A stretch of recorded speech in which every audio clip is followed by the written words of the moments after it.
যারা বাংলাদেশ এবং বহির্বিশ্বের অন্যান্য দেশের যারা গরম অধ্যুষিত এরিয়াগুলোতে যারা বাস করি, বাংলাদেশ, সৌদি আরব বা দুবাই, ইন্ডিয়া, ওইসব জায়গাগুলোতে আমরা চিন্তা করতে পারি না যে তুষারপাত, স্নোটা কিভাবে পড়ে। আমাদের ওই সব দিকে তো খুব একটা স্নো পড়ে না, কিন্তু ইউরোপে আসলে এটা যেন সবচেয়ে স্বাভাবিক দৃশ্য। আমার বাসার জানালা থেকে বাহিরে স্নো পড়ছে, আমরা দেখছি।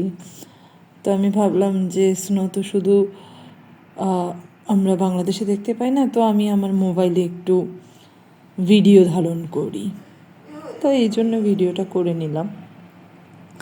বাহিরে স্নো পড়ছে, স্নো দেখতে বেশ ভালোই লাগছে, তবে অনেক ঠান্ডা, বাহিরে তীব্র ঠান্ডা।